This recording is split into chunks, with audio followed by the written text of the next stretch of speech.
Welcome back. It's treadmill time. Let's get that speed work done.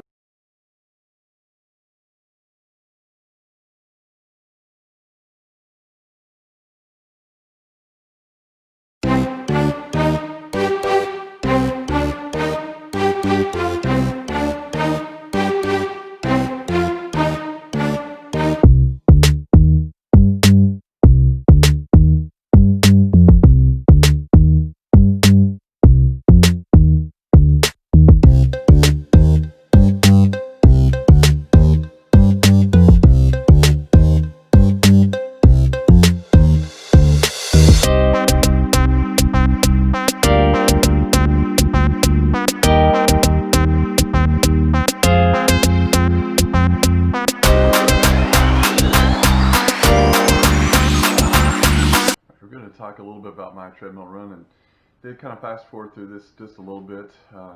Did 1 mile warm up, then at 10 times 400 meter at 9 miles per hour, which is 640 mile pace, which is what I like for my 5K pace to be. Then after each rep I would do a 100 meter jog and then a 1 mile cool down.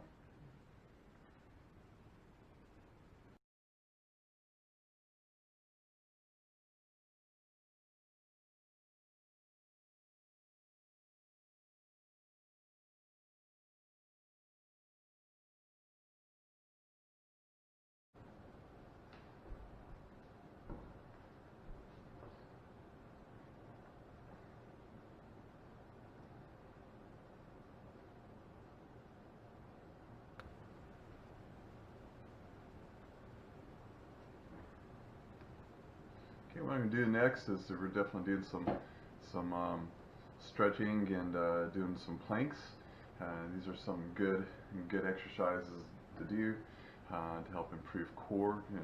Having a strong core will definitely be important for stability for running, especially a lot of side-to-side movement. I do like treadmill running, but I really like outdoor running because you're able to facilitate that side-to-side run, and plus the adjustment to the going up and down the hill, as well as the side-to-side motion and any wind.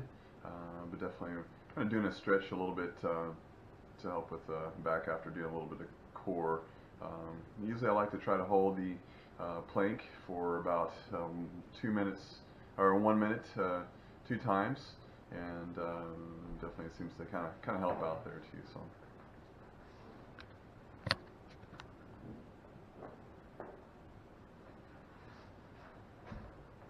Usually hold this about a minute, and then I'll be doing a side plank with doing a hip abduction type of movement that will kind of help out with that side-to-side motion whenever you're running. And it's really easy to kind of get like a mat like this on a carpet. I think it's a little bit easier on tile or wood floor. You may kind of slip around on your shock feet, but this is kind of a challenging exercise, is trying to hold that and lift up your leg there too, so that's definitely very challenging.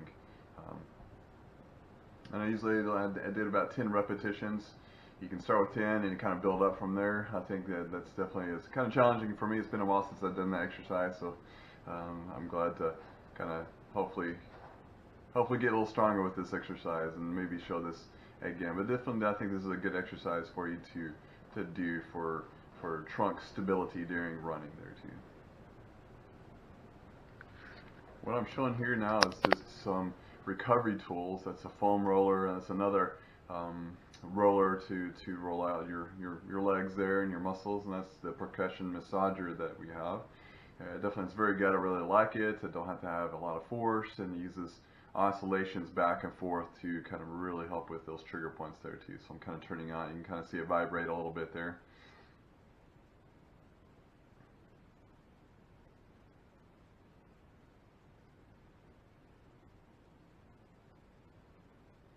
And there's a, so I'll be showing just how to roll out your legs. First will be rolling out your piriformis muscle. And so how you do this, you're going to cross your leg over and then kind of find and can roll back and forth and find the sore spots. Usually, typically, anything that's painful is not supposed to be painful there too. So finding those sore spots on the hip there is very important. And sometimes you can even kind of hold that position, so switch legs, and then you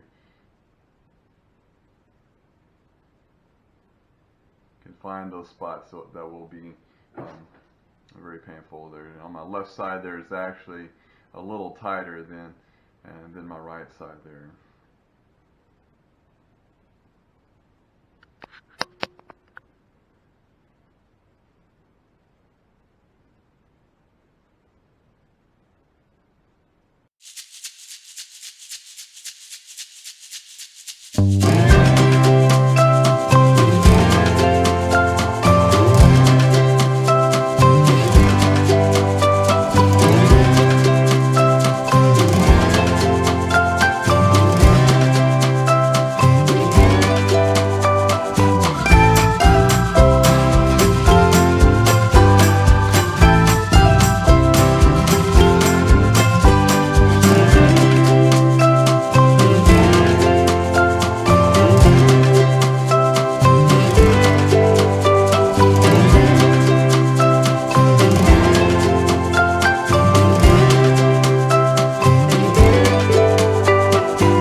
So right now I'm definitely using that percussion massager to get those calf muscles there, and then definitely pretty sore. This is a kind of a typical area that can be pretty tender on individuals, and so right now I'm just holding it on a really sore spot, and again, that's definitely can be very sore there.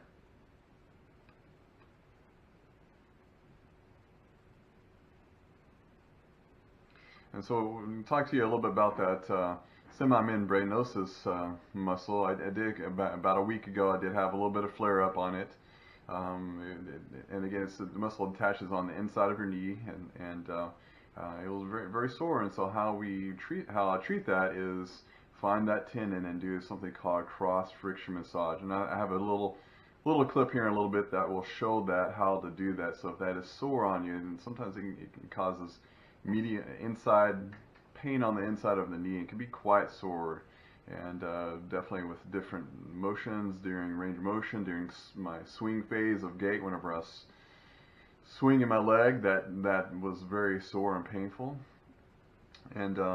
And after treating it for a few days with cross friction massage, that helped that out. And what happens is when you have tendonitis, something going on with the tendon, you kind of develop a little bit of scar tissue, and the scar tissue almost looks like, you can think of like a bird's nest, and so we're trying to break that tissue loose and gain a little bit more blood flow in that area there too. So it's quite painful and sore when you do this to yourself, but definitely it can help out there too. So, and right now what I'm doing is doing a little bit of a hip flexor stretch. I think this is a very important. It's all about 30 seconds or so. It'll really help open the hips up. And we tend to get really tight in these areas. I think this is definitely important to do. I'm tight in those just because we do a lot of sitting or driving, and so I think it's important to stretch those out there.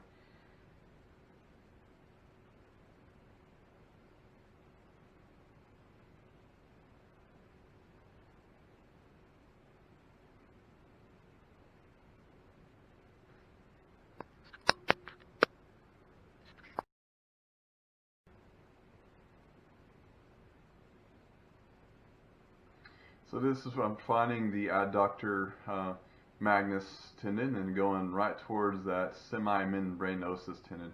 And doing a transverse friction massage. So I'm basically putting pressure on one direction and then going up and relaxing. And you can do that for like 3 to 5 minutes or so, basically until that tissue until that tissue heals there too, until it starts to feel better. Sometimes what it'll do, it'll actually start to kind of feel a little numbish. After a while, it kind of gives that analgesic kind of numbing type of feeling, which is good. It kind of, that pain goes away the longer you do that too. So this is kind of a technique that I do there too. So right on that tendon there, that's exactly where I was hurting at about a week ago there too. So it feels great now. I'm doing okay, but it definitely is a sore muscle there. Excuse me, sore tendon. Hey guys, thanks for watching this video today. That concludes our video on doing some speed running, core work, and doing some recovery work as well. If you have any comments, please comment below. Let me know what type of injuries that you have and successes you've had with things that you've done in the past. I hope all these tools will help you out in the future of your running endeavors. And if you enjoyed this video, hit the like button and subscribe. Definitely would love to enjoy doing these videos more. I also like to give a shout out to a couple running YouTubers. One's Sage Canaday. He does VO2 Max production, as well as Ben Parks and Seth. All of those are really great runners. They're professional runners. They're much faster than I am, and also they have some great videos on some other training regimens that you can add to your programs there too. So keep safe, keep running, and we'll see you next time.